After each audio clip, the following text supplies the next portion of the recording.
Good morning, 4 News Radio 95. In the city right now, the relative humidity is 66%, southwesterly winds at 21, giving us a wind chill factor of 25 degrees below zero. Hey, Super Bowl hats here. Both team hats here. High winds and very cold temperatures are the main factor to contend with the wind chill index 25 to 35 below zero and strong winds.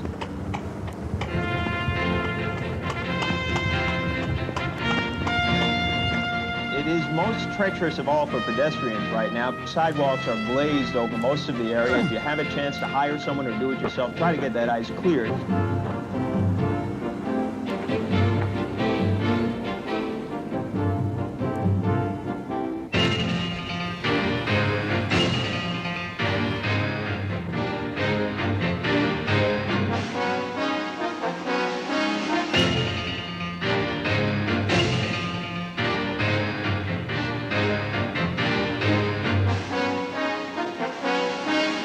Perhaps in one respect, Detroit's Silver Dome was an appropriate site for the Cincinnati Bengals to meet the San Francisco 49ers.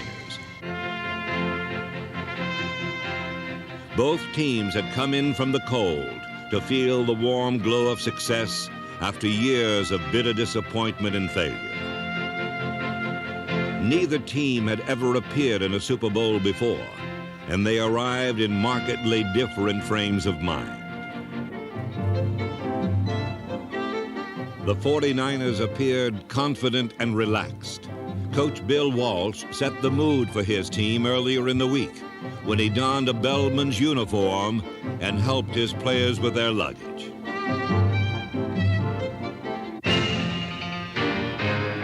The Bengals, on the other hand, seemed anxious and grim, proud survivors of a difficult voyage under a demanding captain, Coach Forrest Gregg.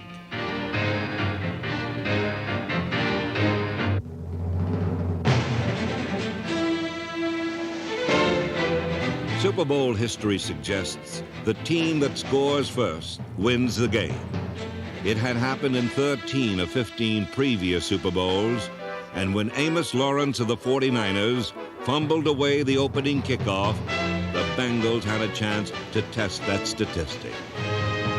But they blew the test and then would become a victim of it. With the ball on the San Francisco 10-yard line, Kenny Anderson's pass was intercepted by Dwight Hicks, who returned the ball to the 32. From there, the 49ers would begin their quest for that all-important first touchdown that in Super Bowls past had usually shaped the action for the rest of the game.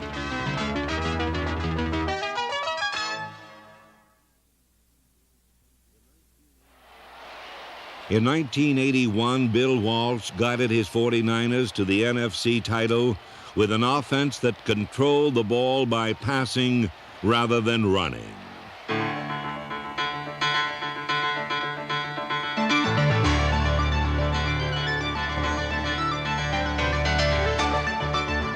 In Super Bowl 16, 5 of the first 6 49er plays were passes. When they crossed midfield, the 49ers unveiled another aspect of Walsh's diverse game plan. An exotic flea flicker pass from Joe Montana to Charlie Young gained 14 yards. 3 plays later, Walsh had another surprise for the Bengals. The 49ers left tackle Dan Audick moved over to the right side and lined up between guard Randy Cross and tackle Keith Farnhorst, giving the 49ers 4 blockers on the right side while leaving just 2 on the left. Bill Ring gained 7 yards running out of this unbalanced line. It was a little thing, but in Walsh's meticulous, precise offense, it is the sum of little things that count. A short pass to Freddie Solomon left the 49ers 1 yard away from the all-important first touchdown of Super Bowl 16. Calling his signals as Joe. He's going to sneak it. He's in. A 49er touchdown. 49ers are on the board, and they made it look rather easily as they went 68 yards to score. Super Bowls often bring out the little old lady in mighty football teams, but the 49ers protected their lead with a defense that was just as daring and creative as their offense. Fred Dean, number 74, the all-pro defensive end, was used once as a roving linebacker in the first quarter. Dean's blitz was picked up, but Keena Turner got in for the sack.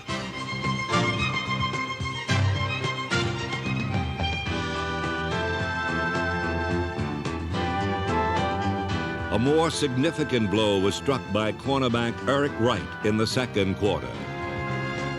Anderson completed a pass to Chris Collingsworth at the 49er 8. But Wright stripped the ball from Collingsworth and Lynn Thomas recovered. The ball-hawking 49er secondary had again snuffed out another Cincinnati scoring opportunity. Brown right slot, F right, halfback counter, 14-0. The 49ers took over the ball 8 yards from their own goal line. And from there began the longest touchdown march in Super Bowl history.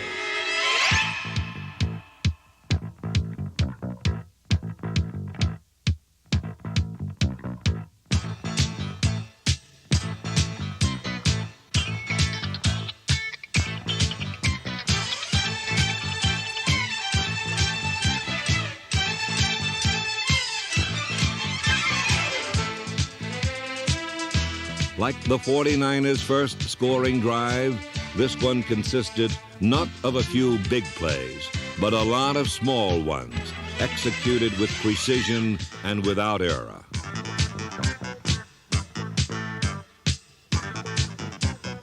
With the ball on the Bengal 11, the 49ers called a play they hadn't used in 2 years. Here's Montana throwing toward the end zone. Caught on the run by Cooper. He's got it. He's into the end zone. A 49er touchdown. Earl Cooper drifted off into the left flat. Nobody picked him up over there. And a very, very well-conceived 49er offense has resulted in 3 or 4 wide-open receivers this afternoon. The pass play that ended this 92-yard drive began with Earl Cooper faking a dive into the line. Freddie Solomon and Mike Schumann, the wide receivers on the left side, lured 3 defenders into the end zone. Then Cooper slipped unguarded into their vacated area to receive Montana's short pass.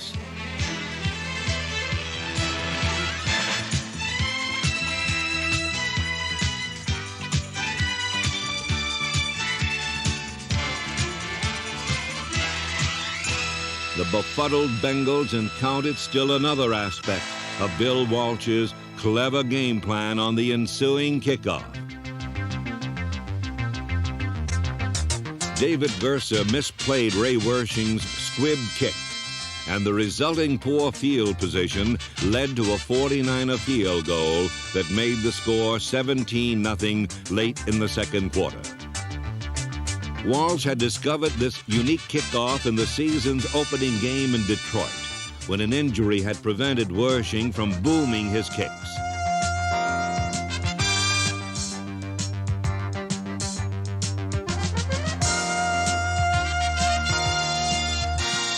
Walsh noted the funny results on the hard surface of the Silverdome, so he turned accident into design. And with 15 seconds left in the first half of Super Bowl 16, the Bengals fumbled Wershing's second squib kick, and the 49ers recovered.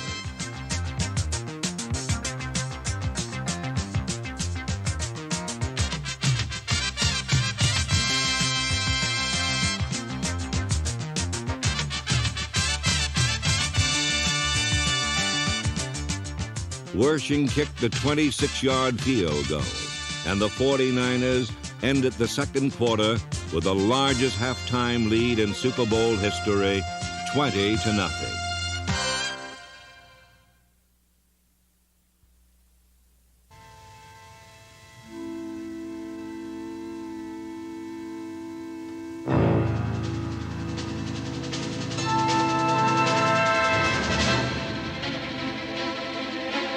Like a smoldering fire, the Bengals could be smothered by another mistake or fanned to life by a touchdown. At the start of the third quarter, Kenny Anderson sparked a Bengal drive with a variety of short passes.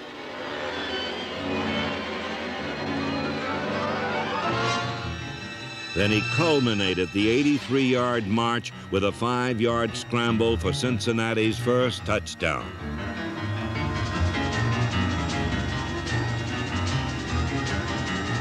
The cool ingenuity of Bill Walsh had shaped the character of the first half. Now the mad fury of Forrest Gregg's defense would dominate the third quarter.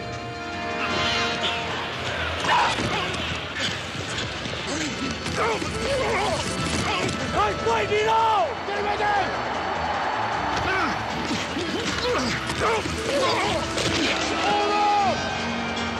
When Green comes in on second down, he's going to run his ass. So be alert, second and long, to run that 36, 34 over there.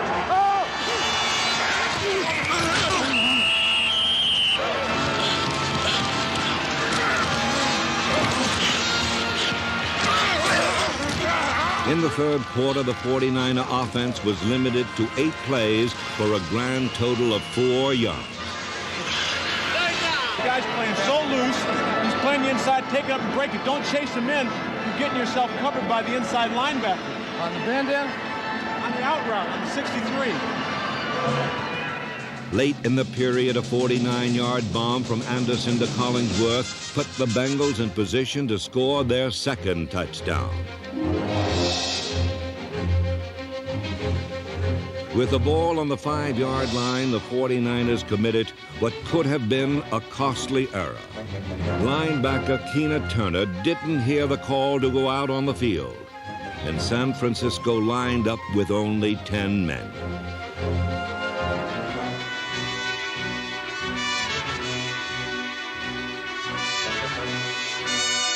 Pete Johnson was held to just 2 yards, but it was enough for a first down and set the stage for the greatest goal line stand in Super Bowl history.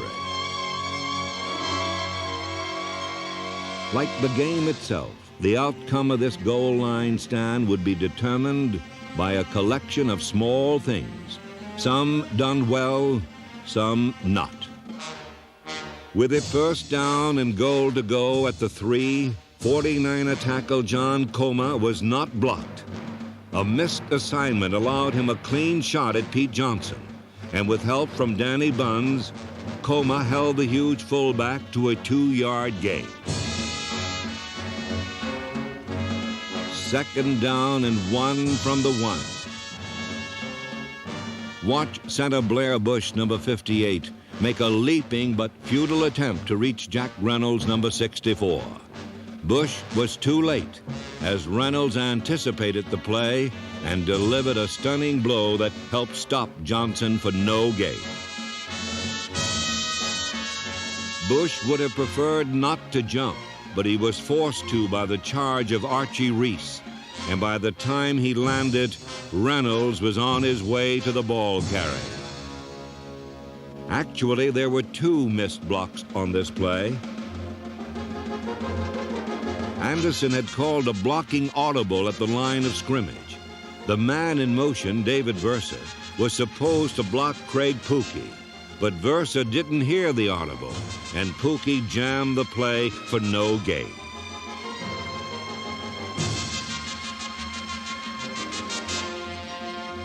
Third down and 1 from the 1. Anderson passed to running back Charles Alexander, but Danny Buns dropped him 12 inches short of the goal line. It was an outstanding play by Buns and another critical mistake by the Bengals. The play called for Alexander to get into the end zone before he turned for the ball. But he made his cut too short, and Buns made him pay for his mistake by tackling him immediately.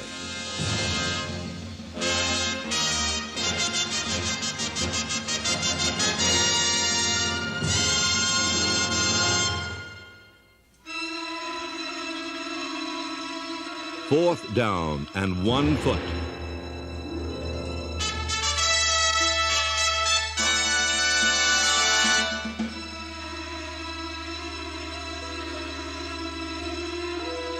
Here are the Bengals now as Ken Anderson is ready from the 2-foot line, calling signals on 4th down, has the ball, hands it off. He's met at the goal line. I don't believe he got in. I don't believe he's in there. The 49ers have held, and listen to the Niners crowd across the way.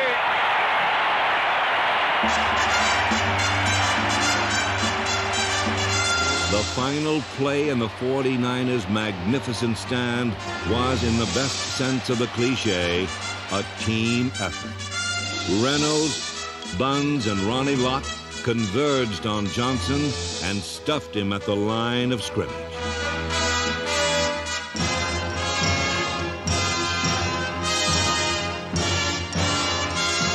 Cincinnati had not only lost another scoring opportunity, but they lost something just as important: time. With only 1 quarter left to play, the 49ers led 20-7. All right, let's play football. Although time was running out on the Bengals, their fighting spirit never flagged. Come on, O-line! Go!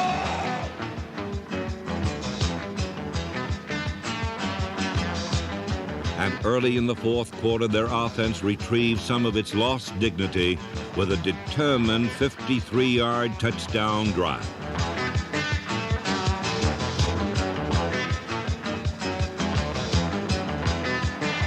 Anderson will go back to throw. Looks, fires into the end zone. Touchdown to Dan Ross. And now the Bengals are right back in this football game. With 10 minutes to play, the difference between the two teams was only 6 points. And the greatest comeback in Super Bowl history suddenly seemed within the grasp of the surging Cincinnati Bengals. And you have to wonder if the 49ers aren't beginning to come apart a little bit here, Andy. All day long, the 49ers had consistently made the little plays. Now they needed a big one.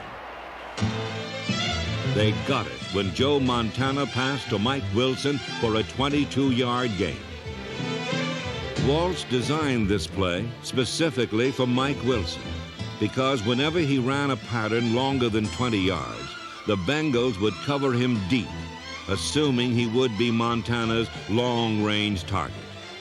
But this new play, named Sweep Pass Right Z Comeback, called for Wilson to go downfield 25 yards, then cut off the pattern and come back for a shorter pass. A tiny adjustment, but a big play, and it gave the 49ers decent field position for the first time in the second half. From this point on, Walsh went exclusively to his ground attack.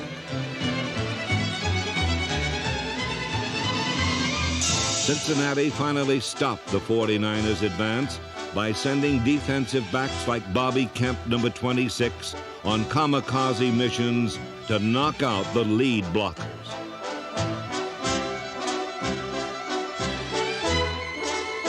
The Bengals had given up too much ground, however, and Ray Wersching's 40-yard field goal restored strategic control of the game to the 49ers.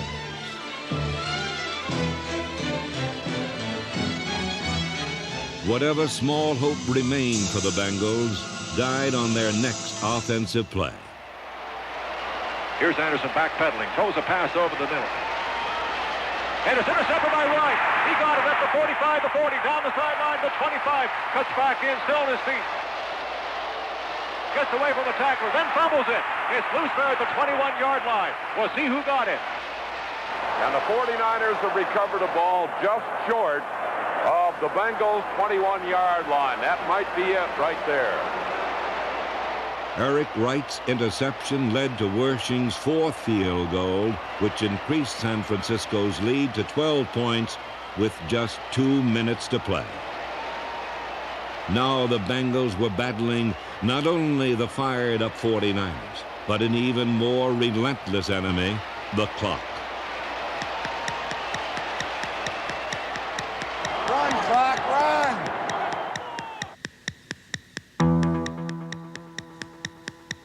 Once again, the resourceful 49ers proved there are many ways to play this game and win. They let Anderson complete his passes in the center of the field, but never allowed his receivers to catch the ball near the sideline and stop the clock. So, as Anderson gained yards, he lost time. With 16 seconds left, the Bengals scored on a pass from Anderson to Dan Ross. Although the final touchdown belonged to Cincinnati, Super Bowl 16 belonged to the San Francisco 49ers. The 49ers have won it. Bill Walsh and his staff and a team that's compounded Pro Football Observers throughout the year, winning week after week and compiling that 13-3 regular season record. For the first time in the 35-year history of the team, the people of San Francisco could proudly say those three magic words: World Champion 49ers.